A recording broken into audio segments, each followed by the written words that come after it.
అభివృద్ధి సంక్షేమం అన్నది పూర్తిగా పక్కకు పోయి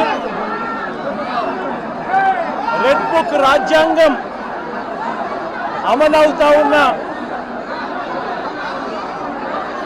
నిదర్శనము ఈరోజు నా పక్కనే ఉన్న వెంకటేశ్వర్లన్న కొడుకు నాగమల్లేశ్వరరావు ఈ గ్రామానికి ఉప సర్పంచ్. ఈరోజు ఎలాంటి దారుణమైన పరిస్థితుల్లో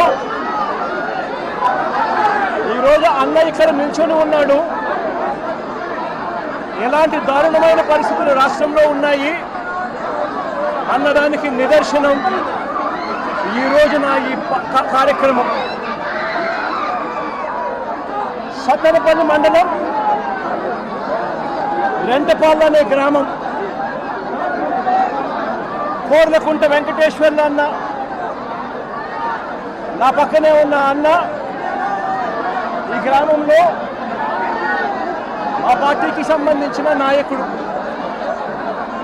తన కొడుకు నాగమల్లేశ్వరరావు ఈ గ్రామానికి ఉప సర్పంచ్.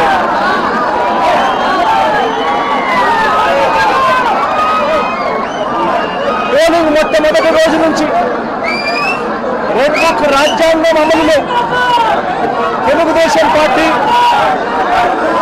ఏ రకంగా ప్రవర్తించింది అన్న దానికి నిదర్శనం ఈరోజు ఈ గ్రామంలో కనిపిస్తుంది. ఈరోజు ఇదే గ్రామంలో పోలింగ్ సమయంలో పోలింగ్కు ముందు వారికి అనుకూలమైన అధికారులందరినీ కూడా పోస్టులు ఇచ్చుకున్నారు. ఇక్కడున్న పోలింగ్ సమయంలో ఇక్కడ ఉన్న ఐజీ, ఎస్పీలు, సిఐలు అందరూ కూడా తెలుగుదేశం పార్టీని, కూటమిని గెలిపించడం కోసం ఎలాంటి అన్యాయాలు చేస్తున్నారు అన్న సంగతి ఈ ప్రాంతంలో ఉన్న ప్రతి ఒక్కరికి కూడా తెలుసు. ఆ వారధి నుంచి పరిస్థితి గమనిస్తే 2024 జూన్ 4వ తారీఖున అంటే కౌంటింగ్ రోజునే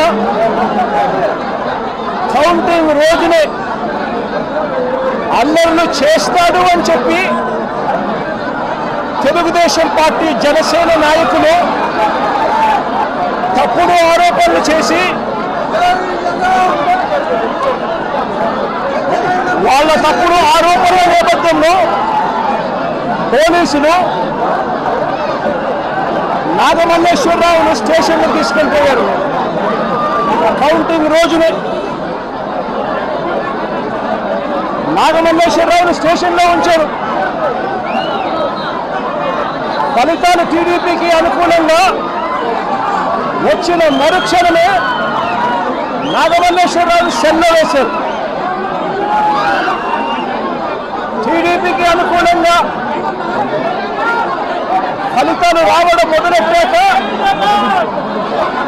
ఈ గ్రామంలో నాగమల్లేశ్వరరావు ఇంటిపై, అంటే వెంకటేశ్వర ఇంటిపై తెలుగుదేశం, జనసేన కార్యకర్తలు రాళ్లు విసిరారు. నాగమల్లేశ్వరరావును స్టేషన్లో ఉంచారు. నాగమల్లేశ్వరరావును ఊరిలోకి వెళ్ళడానికి వీల్లేదు అని, ఊరు విడిచిపెట్టి పోవాలి అని, లేకపోతే రౌడీ షీట్ ఓపెన్ చేస్తామని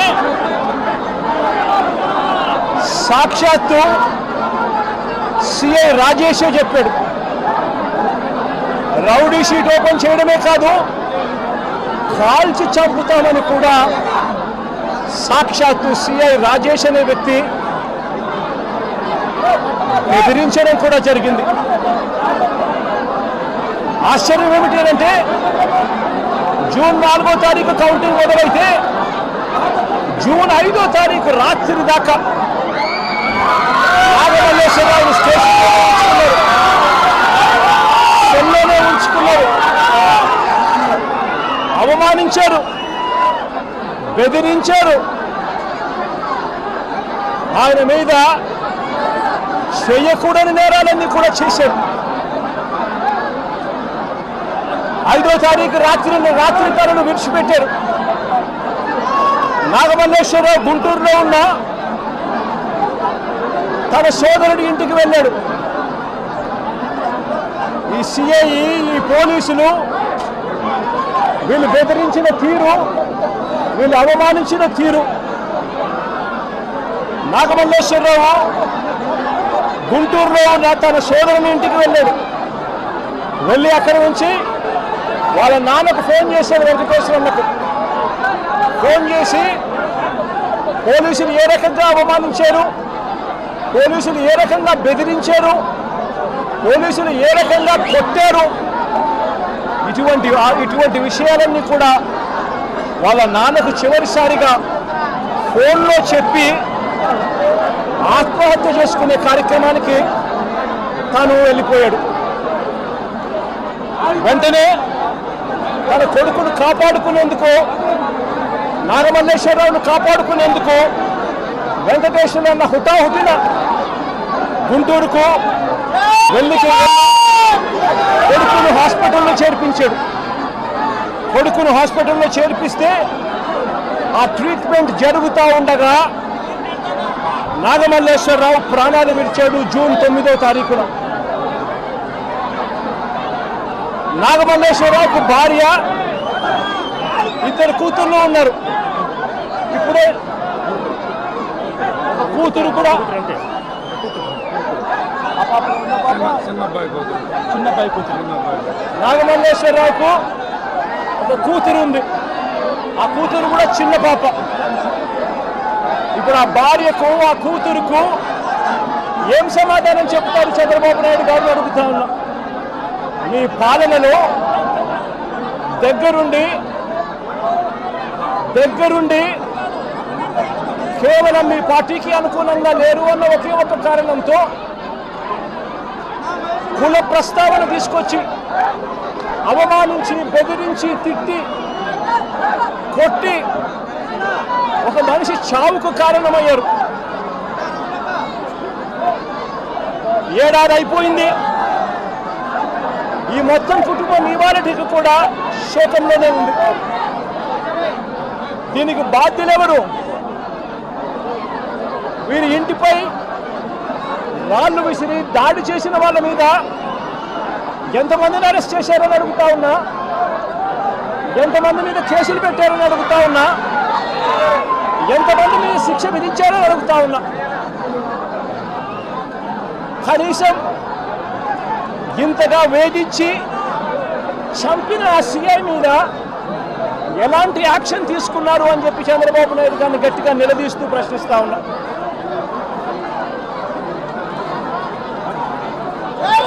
రెడ్ బుక్ రాజ్యాంగం నడుస్తూ ఉంది. రెడ్ బుక్ రాజ్యాంగం నడుస్తూ ఉంది. ఈ రెడ్ బుక్ రాజ్యాంగంలో చివరికి వెంకటేశ్వర ప్రైవేట్ కంప్లైంట్ ఇచ్చినా కూడా పట్టించుకునే పరిస్థితి ఈ రెడ్ బుక్ రాజ్యాంగంలో ఎక్కడా కూడా లేదు. ఇదే సత్తెనపల్లి నియోజకవర్గంలోనే ఈ మధ్యకాలంలోనే రాజుపాలెం మండలానికి సంబంధించి పెదమల్లిపూడి గ్రామానికి చెందిన గుత్తా లక్ష్మీనారాయణ అనే ఆయన, ఈ గుత్తా లక్ష్మీనారాయణ హాస్పిటల్లో తన ప్రాణాల కోసం కొట్టుమిట్టాడుతూ ఉన్న పరిస్థితి. ఇదే లక్ష్మీనారాయణను 2 నెలల క్రితం తప్పుడు అభియోగాలు చేసి ఇదే లక్ష్మీనారాయణను స్టేషన్కి పిలిచారు. సిఐలు, ఎస్ఐలు ఇద్దరూ కూడా తప్పుడు ఆరోపణలు చేసి స్టేషన్కు పిలిచి లక్ష్మీనారాయణ సమాధానాలన్నీ కూడా గట్టిగా చెప్పిన నేపథ్యంలో ఆయన మీద ఎలాంటి ఆధారాలు లేని పరిస్థితుల్లో గత్యంతరం లేక ఆయనను విడిచిపెట్టారు. మళ్ళీ 2 నెలల తర్వాత మళ్ళీ డిఎస్పీ పిలుస్తాడు. ఇదే లక్ష్మీనారాయణ పిలిచి డిఎస్పీ, ఈయన డిఎస్పీ పేరు హనుమంతరావు, ఒక కుల ఉన్మాది. నేను అడుగుతా ఉన్నా ఇదే డిఎస్పీకి, పోలీస్ బట్టలు వేసుకుంటూ ఉన్నారా? న్యాయం ధర్మం కోసం మీరు నిలబడి ఉన్నారా? లేకపోతే న్యాయం ధర్మాన్ని చంపేయడం కోసం మీరు ఉన్నారా అని అడుగుతా ఉన్నా. 2 నెలల తర్వాత ఈ డిఎస్పీ మళ్ళీ లక్ష్మీనారాయణ నేను పిలిచి, వైఎస్ఆర్సీపీలో ఎందుకున్నావు, కమ్మ పుట్టుకలో పుట్టి అని చెప్పి ఇదే హనుమంతరావు అనే డిఎస్పీ లక్ష్మీనారాయణను కించపరుస్తూ మాట్లాడతాడు. కించపరుస్తూనే మాట్లాడమే కాదు, అవమానించడము, బెదిరించడము, తప్పుడు సాక్ష్యాలు మళ్ళీ తీసుకొస్తాను, తప్పుడు సాక్ష్యాలతో నిన్ను జైలుకు పంపుతాను అని చెప్పి అవమానించి, లెంపకాయలు వేసి, కొట్టి, బెదిరించి లక్ష్మీనారాయణను అవమానపరిస్తే లక్ష్మీనారాయణ పురుగుల మందు తాగి సూసైడ్ వీడియో తీసి తన చావుకు ఎవరు కారణము, ఎలాంటి పరిస్థితుల మధ్య తాను చనిపోయే పరిస్థితి తీసుకొచ్చారు, ఏ రకమైన కుల ఉన్మాదంతో పోలీస్ డిపార్ట్మెంట్లో ఉన్న కొందరు పనిచేస్తూ ఉన్నారు, వీళ్ళకు చంద్రబాబు నాయుడు లాంటి వ్యక్తులు, నారా లోకేష్ లాంటి వ్యక్తులు ఎలా వీళ్ళని నడిపిస్తూ ఉన్నారు అని చెప్పి వీడియో కూడా తీసి చివరికి లక్ష్మీనారాయణ పురుగుల మందు తాగి ఈరోజు తన ప్రాణాల కోసం తాను కొట్టుమిట్టాడుతూ ఉన్న పరిస్థితుల మధ్య తాను ఉన్నాడు. నేను అడుగుతా ఉన్నా, వెంకటేశ్వర విషయంలో అయితేనేమి, లేదన్నా వెంకటేశ్వరరావు కొడుకు నాగమల్లేశ్వరరావు విషయం అయితేనేమి, లేదా లక్ష్మీనారాయణ విషయం అయితేనేమి, నేను చంద్రబాబు నాయుడు గారిని సూటిగా ఒక మాట అడుగుతా ఉన్నా. ఏమయ్యా చంద్రబాబు, కమ్మవారు మా పార్టీలో ఉంటే ఏమైనా నీకు అభ్యంతరమా చంద్రబాబు అని అడుగుతా ఉన్నా. కమ్మవాళ్ళు పుట్టింది కేవలం చంద్రబాబు నాయుడు గారికి ఊడిగం చేయడం కోసమే పుట్టారట. చంద్రబాబు నాయుడు గారికి ఎవరైనా కూడా ఆయన చేస్తా ఉన్న అన్యాయాలను వ్యతిరేకిస్తే, ఆయనకు వ్యతిరేకంగా ఎవరైనా మాట్లాడితే చంద్రబాబు నాయుడు గారు వారిని వెంటాడి వేధించి, హింసించి జైల్లో పెట్టడం, దొంగ కేసులు బడాయించడం, దొంగ సాక్ష్యాలు సృష్టించడం, చివరికి వారు ప్రాణాలు తీసుకునేలా వారిని అవమానించడం కేవలం చంద్రబాబు నాయుడు గారికి మాత్రమే చెల్లు. నేను అడుగుతా ఉన్నా, ఏం పాపం చేశాడని నాగమల్లేశ్వరరావును చంపారు అని చంద్రబాబు నాయుడు గారిని గట్టిగా నిలదీస్తూ అడుగుతా ఉన్నా. ఏం పాపం చేశారు అని చెప్పి తనను పొట్టను పెట్టుకున్నారు అని అడుగుతా ఉన్నా ఇదే చంద్రబాబు నాయుడు గారిని. ఏం పాపం చేశారు అని లక్ష్మీనారాయణను ఆత్మహత్య చేసుకునే విధంగా తనను ప్రేరేపించే ప్రయత్నం, బెదిరించి, హింసించి ఆ స్థాయికి తనను తీసుకొచ్చే కార్యక్రమం ఎందుకు చేశారు చంద్రబాబు అని అడుగుతా ఉన్నా. ఏం పాపం చేశారని వల్లభనేని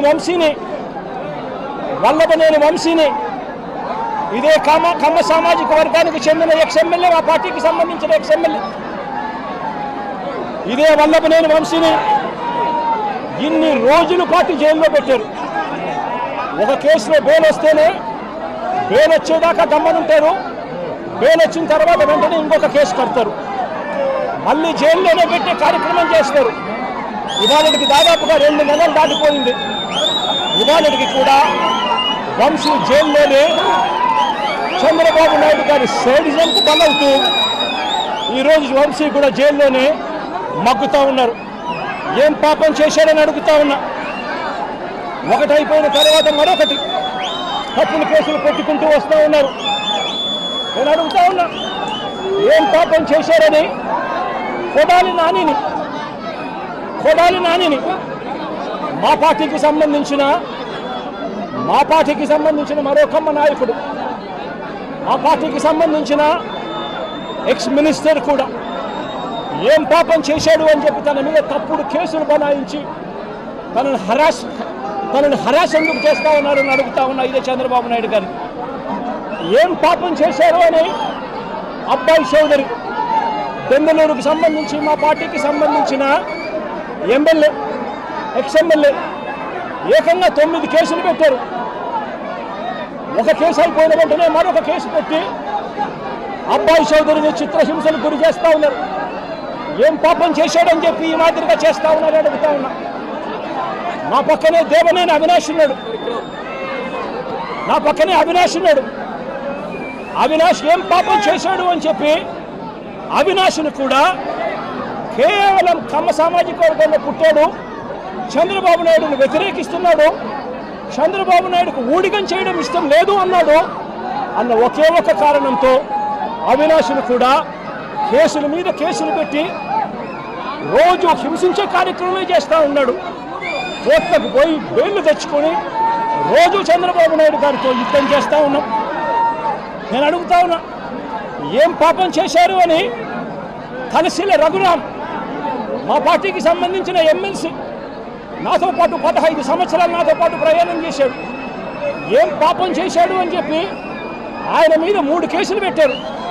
పెట్టి ఆయనను కూడా చిత్రహింసలకు లోన్ చేస్తూ ఉన్నారు. ఏం పాపం చేశారని అడుగుతా ఉన్నా. మా పార్టీకి చెందిన ఇదే కమ్మ సామాజిక వర్గానికి సంబంధించిన ఎక్స్ ఎంపీ ఎంబీబీ సత్యనారాయణ ఏం పాపం చేశాడు అని చెప్పి ఎంబీబీ సత్యనారాయణను చివరికి తాను వ్యాపారాలు కూడా ఆంధ్ర రాష్ట్రంలో చేసే పరిస్థితి లేకుండా తనను రాష్ట్రం నుంచి కూడా వెళ్ళగొట్టే కార్యక్రమం చేసి తనను బెదిరించి తప్పుడు సాక్ష్యాలతో తప్పుడు కేసులు బనాయించి ఇబ్బందులకు ఎందుకు గురి చేస్తూ ఉన్నారు అని చెప్పి గట్టిగా అడుగుతా ఉన్నా. ఏం పాపం చేశారు అని నంబూరు శంకర్రావు మా పార్టీకి సంబంధించిన ఎక్స్ ఎమ్మెల్యే నంబూరు శంకర్రావు ఏం పాపం చేశారు అని చెప్పి ఆయన మీద కూడా తప్పుడు కేసులు బనాయిస్తా ఉన్నారని అడుగుతా ఉన్నా. ఏం పాపం చేశాడు అని చెప్పి బ్రహ్మనాయుడు, నంబూరు శంకర్రావు అన్న బ్రహ్మనాయుడు అన్న ఇద్దరు ఎక్స్ ఎమ్మెల్యేలు. ఒకరు పెదకూరుపాడు, ఒకరు వెనుకొండ, ఇద్దరు ఎక్స్ ఎమ్మెల్యేలు. ఏం పాపం చేశారు అని చెప్పి వీళ్ళని చిత్రహింసలకు లోను చేస్తూ తప్పుడు కేసులన్నీ కూడా బనాయించే కార్యక్రమం ఎందుకు చేస్తూ ఉన్నారని అడుగుతా ఉన్నా. నా పక్కనే Tenali MLA ex MLA Shiva ఉన్నాడు. ఏం పాపం చేశాడు అని చెప్పి శివాను కూడా తప్పుడు కేసులతో రోజు బెదిరించే కార్యక్రమం, కాలేజీలకు ఇవ్వాల్సిన ఫీజు రీయింబర్స్మెంట్ బకాయిలు పెట్టడమే కాకుండా కాలేజీలకు ఇన్స్పెక్షన్ అంట, మళ్ళీ కాలేజీల్లో వెరిఫికేషన్ అంట, మళ్ళీ రోజు హెరాస్మెంట్ అంట. ఏం పాపం చేశాడని చెప్పి చిత్రహింసలు పెడతా ఉన్నారని అడుగుతా ఉన్నా. ఏం పాపం చేశారు అని చెప్పి ఇదే కమ్మ సామాజిక వర్గానికి సంబంధించిన మా పార్టీ సానుభూతి పరుడు తాను మాత్రమే పోచాని కృష్ణమురళి నెల రోజుల పాటు సినీ దర్శకుడు, ఆయన డైలాగులు రాస్తారు సినిమాలలో. ఆయన కేవలం మా సానుభూతి పరుడు మాత్రమే. అలాంటి ఆయన్ను నెల రోజులు జైల్లో పెట్టారు. శ్రీకాకుళం నుంచి కడప దాకా రకరకాల స్టేషన్లన్నీ కూడా ఒక స్టేషన్ అయిపోయిన తర్వాత మరో కేసు పెడతారు. నెల రోజుల పాటు 9 కేసులు పెట్టి పోసాని కృష్ణమురళిని నెల రోజుల పాటు వివిధ స్టేషన్ల చుట్టూ తిప్పుతూ తప్పుడు కేసులు పెట్టారు. ఏం పాపం చేశారని అడుగుతా ఉన్నా. ప్రముఖ సినీ నిర్మాత దగ్గుపాటి సురేష్ దగ్గుపాటి రామానాయుడు కొడుకు ఏం పాపం చేశాడు అని చెప్పి తనకు వైజాగ్లో తన ల్యాండ్ను క్యాన్సిల్ చేశారు అని చెప్పి ఇదే చంద్రబాబు నాయుడు గట్టిగా నిలదీస్తూ అడుగుతా ఉన్నా. ఏం పాపం చేశారు అని చెప్పి రాజ్ కుమార్ను తన భార్య కృష్ణవేణిని మంగళగిరికి సంబంధించిన వాళ్ళు, రాజ్ కుమార్ అనే వ్యక్తి కమ్మబ్బాయి, కృష్ణవేణి అనే వ్యక్తి కమ్మబ్బాయిని పెళ్లి చేసుకుంది. సోషల్ మీడియాలో చంద్రబాబు నాయుడు గారికి వ్యతిరేకంగా జగన్కు అనుకూలంగా 4 మాటలు రాశారు. వాళ్ళు చేసిన పని అంతకన్నా ఇంకా ఏమీ లేదు. వాళ్ళని ఏకంగా వాళ్ళ మీద 11 కేసులు పెట్టి ఏకంగా నెల రోజుల పైగా వాళ్ళని జైళ్ళల్లో పెట్టి తిప్పారు. ఏకంగా ఆ పిల్లాడు ఫోటో చూస్తే సోషల్ మీడియాలో బాధ అనిపిస్తుంది. లోకేష్ ఫోటో పెట్టి ఆ పిల్లడు రాజ్ కుమారు మోకాళ్ళ మీద నిలబడి ప్రాధేయపడతా ఉన్నట్టుగా దగ్గరుండి వాళ్ళ తెలుగుదేశం సంబంధించిన కార్యకర్తలు కొట్టి ఆయనతో చొక్కా ఇప్పించి ప్రాధేయపడేట్టుగా చేస్తా ఉన్నారు.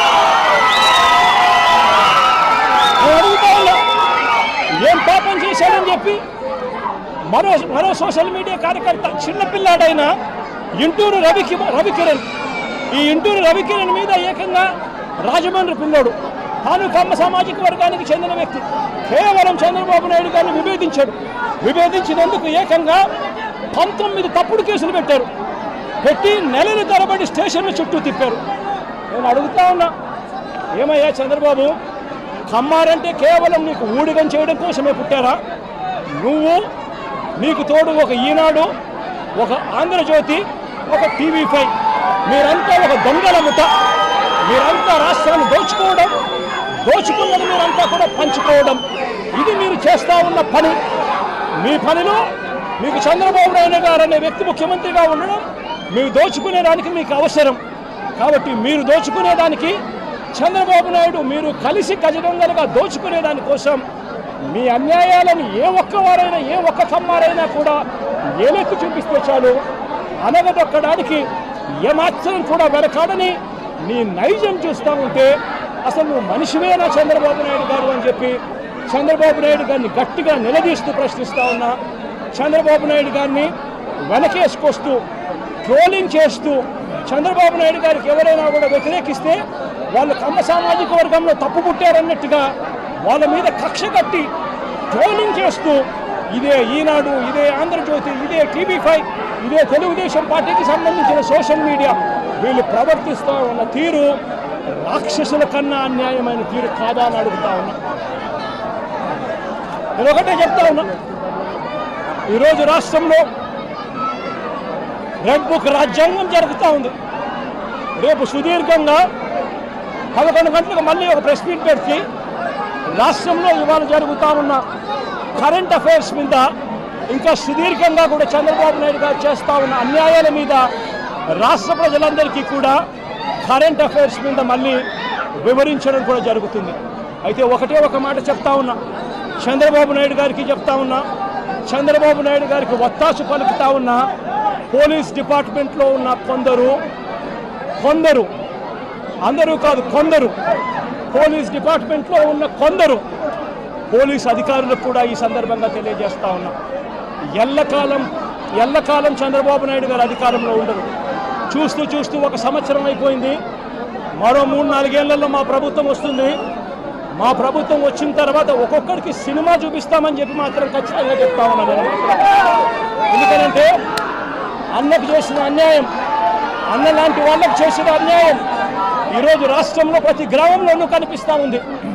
ఈ గ్రామంలో ప్రతి గ్రామంలో కనిపిస్తూ ఉన్న ఈ అన్యాయాలకు నేను ప్రతి అధికారికి నేను ఒకటి చెప్తా ఉన్నా, ఈ అన్యాయాలలో మీరు భాగస్వాములు కావకండి.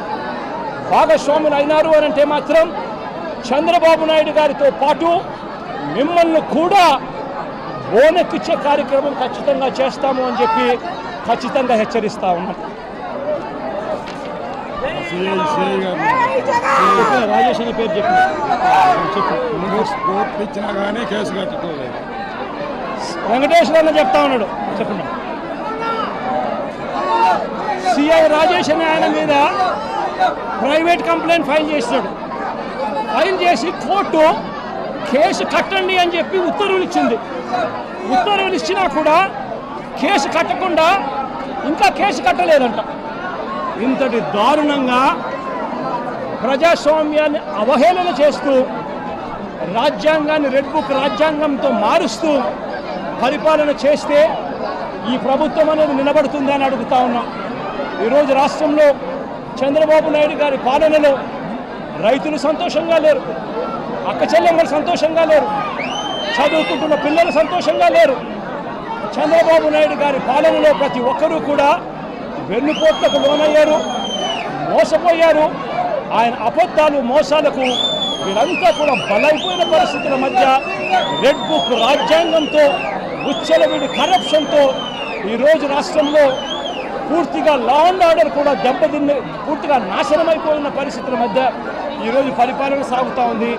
ఈ పరిపాలన ఎక్కువ రోజులు నడవదు. దేవుడు ప్రజలు ఇద్దరు కూడా గట్టిగా మొట్టికాయలు వేసే రోజు త్వరలోనే ఉందని మాత్రం ఖచ్చితంగా చెప్తా ఉన్నా.